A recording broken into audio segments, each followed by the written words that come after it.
ഈ പ്രതിരോധ രംഗത്ത് അല്ലെങ്കിൽ ആയുധ നിർമ്മാണ രംഗത്ത് ലോകത്തെ ഏറ്റവും വലിയ ശക്തികളിലൊന്നാണ് റഷ്യ എന്ന് നമുക്കറിയാമല്ലോ. പക്ഷേ ഇപ്പോൾ ഇന്ത്യ റഷ്യക്ക് വരെ ഒരു ഭീഷണിയാകുന്ന തരത്തിലേക്ക് ഒരു സംവിധാനം ഒരുക്കുന്നുണ്ട്. അതിനെക്കുറിച്ചാണ് പറയാനുള്ളത്. അതിൻ്റെ പേര് കുശ എന്നാണ്. നമുക്കറിയാമല്ലോ, റഷ്യയുടെ S-400 എന്ന് പറയുന്ന ഒരു വ്യോമ പ്രതിരോധ സംവിധാനമുണ്ട്. ഓപ്പറേഷൻ സിന്ദൂറിൻ്റെ സമയത്ത് ഒരു സൂപ്പർ സ്റ്റാർ പദവിയിലേക്ക് വന്ന ഒരു വ്യോമ പ്രതിരോധ സംവിധാനമാണ്. അത് ചുരുക്കി പറഞ്ഞാൽ ഒരു SAM എന്ന് പറയുന്ന, അതായത് സർഫേസ് ടു എയർ മിസൈൽ.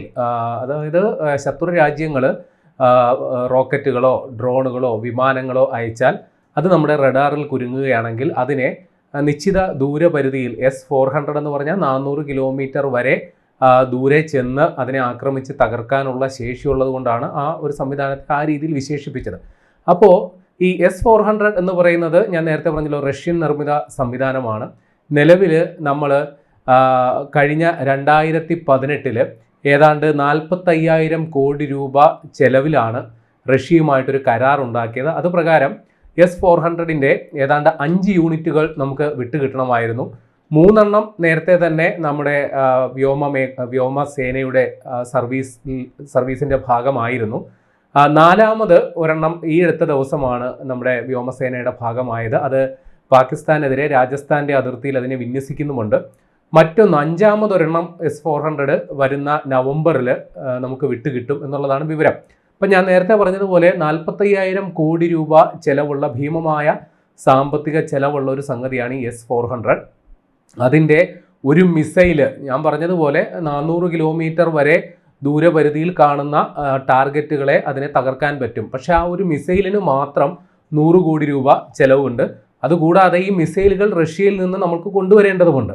അപ്പോൾ ഇത്രയും ഭാരിച്ച ചെലവിനോടൊപ്പം അതിനെ റീഫില്ല് ചെയ്യാനായിട്ടുള്ള സാമ്പത്തിക ചെലവും കൂടി നമുക്കുണ്ട് എന്നുള്ളത് ഓർക്കണം. അപ്പോൾ ഈ ഒരു ഘട്ടത്തിലാണ് എന്തുകൊണ്ട് നമുക്ക് സ്വന്തം സാങ്കേതിക വിദ്യ ഉപയോഗിച്ച് സമാനമായ വ്യോമ പ്രതിരോധ സംവിധാനം സൃഷ്ടിച്ചുകൂടാ. ഈ ആലോചനയിൽ നിന്നാണ് കുശ എന്ന് പറയുന്ന ഒരു വ്യോമ പ്രതിരോധ സംവിധാനം നമ്മൾ വികസിപ്പിച്ചെടുത്തത്. അതിൻ്റെ ടെക്നിക്കൽ നാമകരണം extended range air defence system ERADS ഇറാഡ്സ് എന്നാണ് അറിയപ്പെടുന്നത്. അപ്പോൾ ഇത് നമ്മൾ രൂപകൽപ്പനയെല്ലാം പൂർത്തിയാക്കിയപ്പോൾ നമ്മുടെ റഷ്യയുടെ S-400നേക്കാളും മികച്ച പ്രകടന മികവ് ഈ സംഗതിക്കുണ്ട് എന്നുള്ളതാണ് അനുമാനം. അതുകൊണ്ടാണ് പറയുന്നത് ഇത് റഷ്യക്ക് വലിയൊരു ഭീഷണിയാണ്. കാര്യം നമ്മളിത് നിർമ്മിച്ചെടുക്കുന്നു, സ്വാഭാവികമായിട്ടും നമ്മുടെ ആവശ്യം കഴിഞ്ഞാൽ നമ്മുടെ സൗഹൃദ രാഷ്ട്രങ്ങൾക്ക് ഇത് കയറ്റുമതി ചെയ്യാനുള്ള സാധ്യതയുണ്ട്. ഇപ്പോഴതാണല്ലോ നമ്മൾ ചെയ്യുന്നുണ്ടെങ്കിൽ, ഇപ്പോൾ തേജസ് വിമാനങ്ങളടക്കം നമ്മൾ തദ്ദേശീയമായി നിർമ്മിച്ച ആയുധമാണ്, പക്ഷേ അത് സൗഹൃദ രാഷ്ട്രങ്ങളിലേക്ക് കയറ്റി അയക്കുന്നുണ്ട്. സമാനമായ രീതിയിൽ നമ്മുടെ രാജ്യം ഇത്തരത്തിൽ കുശ ഡിഫൻസ് സിസ്റ്റം തയ്യാറാക്കി അത് കയറ്റുമതി തുടങ്ങിയാൽ തീർച്ചയായിട്ടും റഷ്യയുടെ ഈ S-400 എന്ന് പറയുന്നത് അത് അപ്രസക്തമാകാനുള്ള സാധ്യതയുണ്ട്. അപ്പോൾ എന്തുകൊണ്ട് ഈ കുശ ഇത്ര വലിയ പ്രാധാന്യം അർഹിക്കുന്നു എന്ന് പറഞ്ഞാൽ, ഞാൻ നേരത്തെ പറഞ്ഞു S-400ന് നമുക്ക് മൊത്തം ചിലവ് 5 സ്ക്വാഡ്രൺ S-400 അതിനുവേണ്ടി നമ്മുടെ രാജ്യം ചിലവാക്കിയത് 45,000 കോടി രൂപയാണ്. അതേ സ്ഥാനത്ത് ഈ കുശ എന്ന് പറയുന്ന സംവിധാനം 5 സ്ക്വാഡ്രൺ ഇറക്കിയാൽ ആകെ ചിലവ് 21,700 കോടി രൂപയാവുള്ളൂ. ഇതുകൂടാതെ ഞാൻ നേരത്തെ പറഞ്ഞു S-400ൻ്റെ മിസൈലിന് 100 കോടി രൂപ ചിലവ് വരുമെങ്കിൽ ഈ കുശായിൽ ഉപയോഗിക്കുന്ന പ്രൊജക്ട് കുശ അതിലുപയോഗിക്കുന്ന മിസൈലിന് 40 കോടി മുതൽ 50 കോടി രൂപ വരെ ചിലവുണ്ടാകുള്ളൂ. അതുമാത്രമല്ല, ഇതെല്ലാം പൂർണ്ണമായും തദ്ദേശീയമായി നിർമ്മിക്കുന്നതാണ്. അപ്പോൾ നമ്മുടെ രാജ്യത്ത് തന്നെയുള്ള വിവിധ പ്രതിരോധ രംഗത്തുള്ള വിവിധ കമ്പനികളാണ് ഈ പ്രൊജക്ട് കുശയ്ക്ക് വേണ്ടി പ്രവർത്തിക്കുന്നത്. ഒന്ന് DRDO, സ്വാഭാവികമാണ്, ഡിഫൻസ് റിസർച്ച് ഡെവലപ്മെൻറ്റ് ഓർഗനൈസേഷൻ. അവരാണ് രാജ്യത്ത് ഏത് തരം ആയുധങ്ങൾ നിർമ്മിക്കുന്നത് അതുമായി ബന്ധപ്പെട്ടുള്ള കാര്യങ്ങൾക്ക് നേതൃത്വം നൽകുന്ന അവരാണ്. ഇപ്പോൾ DRDO യാണ് ഈ സാങ്കേതിക വിദ്യ വികസിപ്പിച്ചെടുത്തത്.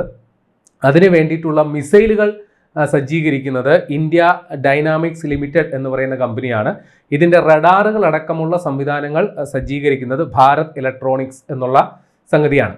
അപ്പോൾ ഈ പ്രൊജക്ട് കുശ യാഥാർത്ഥ്യമാവുകയാണെങ്കിൽ അത് നമ്മുടെ തേജസിൻ്റെ മാർക്ക് 2 2ാം തലമുറയിൽപ്പെട്ട തേജസ് യുദ്ധവിമാനങ്ങളുമായിട്ടും നമ്മുടെ നിലവിൽ ഈ ശത്രു രാജ്യങ്ങൾ ഏതെങ്കിലും തലത്തിൽ വ്യോമാക്രമണം നടത്തുന്നുണ്ടെങ്കിൽ അത് നേരത്തെ കണ്ടെത്തി അതിന് മുന്നറിയിപ്പ് നൽകാനായിട്ടുള്ള സംവിധാനം, അതിൻ്റെ പേര് നേത്ര എന്നാണ്. ഇപ്പോൾ ഒരേ സമയം നേത്ര മുന്നറിയിപ്പ് കിട്ടുക, അതേപോലെ അതിനെ ആക്രമിച്ച് തകർക്കുക, അതോടൊപ്പം നമ്മുടെ വ്യോമസേനയുടെ തേജസ് മാർക്ക് 2 യുദ്ധവിമാനങ്ങളുമായിട്ട് കൂട്ടിയിണക്കിയാണ് പ്രോജക്റ്റ് കുശ നടപ്പിലാക്കുന്നത് എന്നുള്ളത് കൂടി നമ്മൾ മനസ്സിലാക്കണം. ഇപ്പം നിലവിലെ നമ്മുടെ പ്ലാൻ അനുസരിച്ച് 2028 അല്ലെങ്കിൽ 2030 ഈ പ്രൊജക്ട് കുശ വ്യോമസേനയുടെ ഭാഗമാകും എന്നുള്ളതാണ് റിപ്പോർട്ട്. അപ്പോൾ എന്തുകൊണ്ട് ഇത് പ്രാധാന്യം അർഹിക്കുന്നു എന്ന് പറഞ്ഞാൽ, ഇപ്പോൾ പലസ്തീൻ ഇസ്രയേൽ സംഘർഷ സമയത്ത് നമ്മൾ കേട്ട് പരിചയിച്ച ഒരു സംഗതിയാണ് അയൺ ഡോം എന്നുള്ളത്. അതായത് പലസ്തീനിൽ നിന്ന് വരുന്ന അല്ലെങ്കിൽ അവിടെയുള്ള ഹമാസ് തൊടുത്തുവിടുന്ന റോക്കറ്റുകൾ ഇസ്രയേൽ ഫലപ്രദമായി പ്രതിരോധിക്കുന്നത് കണ്ടിട്ടുണ്ട്. സമാനമായ രീതിയിൽ ഭാരതത്തിനും അതിൻ്റെ അതിർത്തികളിൽ ഈ പ്രൊജക്ട് കുശ വിന്യസിക്കുകയാണെങ്കിൽ വരുന്ന ഏതൊരു തരത്തിലുള്ള ആക്രമണവും ചെറുക്കാൻ സാധിക്കും എന്നുള്ളതാണ് മനസ്സിലാക്കാൻ സാധിക്കുന്നത്. അത് അങ്ങനെ ഉറപ്പിച്ച് പറയാൻ കാരണം ഈ പ്രൊജക്ട് കുശയിൽ നിന്ന് തൊടുത്തുവിടുന്ന മിസൈലുകൾക്ക് മാക് 5 വേഗത, അതായത് ശബ്ദത്തിൻ്റെ 5 ഇരട്ടി വേഗതയിൽ സഞ്ചരിക്കാനായിട്ടുള്ള ക്ഷമതയുണ്ടെന്ന് തെളിയിക്കപ്പെട്ടിട്ടുണ്ട്. കൂടാതെ ഇത് കണ്ടെത്തുന്ന ലക്ഷ്യങ്ങൾ ഭേദിക്കുന്നത് ഏതാണ്ട് 80 മുതൽ 90% വരെ കൃത്യമാണെന്നും തെളിയിക്കപ്പെട്ടിട്ടുണ്ട്. അപ്പോൾ ഈ മാക് 5 വേഗത എന്ന് പറഞ്ഞു കഴിഞ്ഞാൽ മനസ്സിലാക്കണം, നമ്മുടെ ഓപ്പറേഷൻ സിന്ദൂർ സമയത്ത് നമ്മൾ തൊടുത്തുവിട്ട ബ്രഹ്മോസ് മിസൈലുകൾ അത് ഫലപ്രാപ്തി നേടാൻ കാരണം അതിൻ്റെ അതിവേഗത കൊണ്ട് പാകിസ്ഥാൻ അതിനെ തടുത്തു നിർത്താൻ സാധിച്ചില്ല എന്നുള്ളതാണ്. അപ്പോൾ നമ്മളിവിടെ ഒരു കാര്യം ഓർക്കണം, ഈ പ്രൊജക്ട് കുശയിലുള്ള മിസൈലുകൾക്ക് മാക് 5 വേഗത കൈവരിക്കാൻ സാധിക്കുമെങ്കിൽ അതിനർത്ഥം അതിന് താഴെ വേഗത വരുന്ന ഏതൊരു ശത്രു മിസൈലുകളെയോ അല്ലെങ്കിൽ ഏതെങ്കിലും തരത്തിലുള്ള ഒരു ആകാശ ഭീഷണിയെയോ, അതിപ്പോൾ ഡ്രോൺ ആകാം, വിമാനങ്ങളാകാം, ബാലിസ്റ്റിക് മിസൈലുകളാകാം, അതിനെയൊക്കെ തകർക്കാനായിട്ട് പറ്റും. അതുകൂടാതെ അതിൻ്റെ കൃത്യത 80 മുതൽ 90% വരെ ആണ് എന്നുള്ളതാണ്. അപ്പോൾ ഇത് 3 തരത്തിലാണ് പ്രൊജക്ട് കുശയിലെ മിസൈലുകൾ പ്രവർത്തിക്കുക, 3 ഘട്ടങ്ങളായിട്ട്. അത് M1 എന്ന് പറയുന്ന കാറ്റഗറിയിലുള്ള മിസൈലുകൾ 150 കിലോമീറ്റർ വരെ ദൂരപരിധിയിലുള്ള ഇത്തരം ഭീഷണികൾ ചെറുക്കും. അത് പ്രധാനമായിട്ടും ഏതെങ്കിലും തരത്തിലുള്ള ഡ്രോണുകളോ അല്ലെങ്കിൽ ഏതെങ്കിലും തരത്തിലുള്ള യുദ്ധവിമാനങ്ങളോയാണ് അത് ലക്ഷ്യമിടുന്നത്.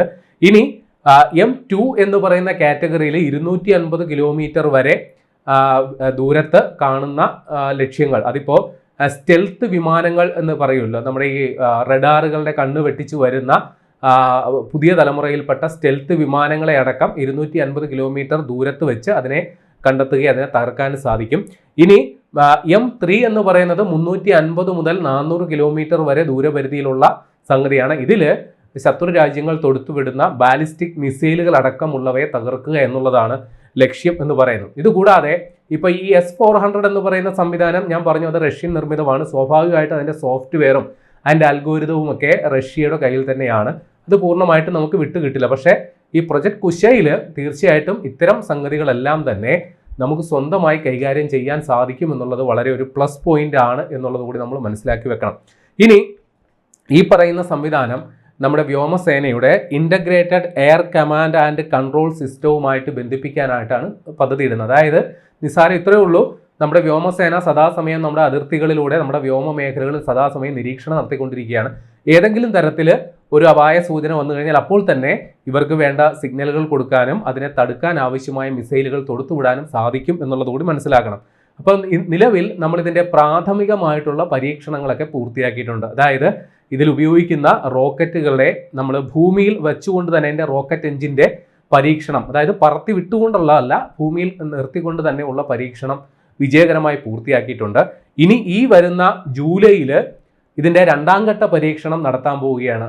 അതായത് ഈ പറയുന്ന പ്രൊജക്ട് കുശയിൽ നിന്ന് ഒരു മിസൈൽ തൊടുത്തുവിട്ട്, അതായത് നേരത്തെ പറഞ്ഞ 1ാം ശ്രേണിയിൽപ്പെട്ട 150 കിലോമീറ്റർ വരെ ദൂരപരിധിയുള്ള മിസൈൽ തൊടുത്തുവിട്ടുകൊണ്ടുള്ള 2ാം ഘട്ട പരീക്ഷണം ഈ ജൂലൈയിൽ നടക്കും. 3ാം ഘട്ട പരീക്ഷണം ഒന്നെങ്കിൽ 2027 3ാം ഘട്ട പരീക്ഷണം, 4ാം ഘട്ട പരീക്ഷണം 2028 കൂടിയും നടത്താനായിട്ടാണ് പദ്ധതി ഇടുന്നത്. ഇതിനുശേഷം ഇത് വ്യോമസേനയുടെ ഭാഗമാകും എന്നുള്ളതാണ്. അപ്പോൾ ഈ പ്രൊജക്ട് കുശ വ്യോമസേനയുടെ ഭാഗമാകുന്നതോടുകൂടി വ്യോമസേനയുടെ നിലവിലെ കരുത്ത് അത് 10 മടങ്ങ് വർദ്ധിക്കും എന്നുള്ളത് സുനിശ്ചിതമാണ്. കൂടാതെ ഞാൻ നേരത്തെ പറഞ്ഞതുപോലെ S-400 ചില കുഴപ്പങ്ങളും കൂടിയുണ്ട്. അതും കൂടി പറഞ്ഞ് നമുക്ക് അവസാനിപ്പിക്കാം.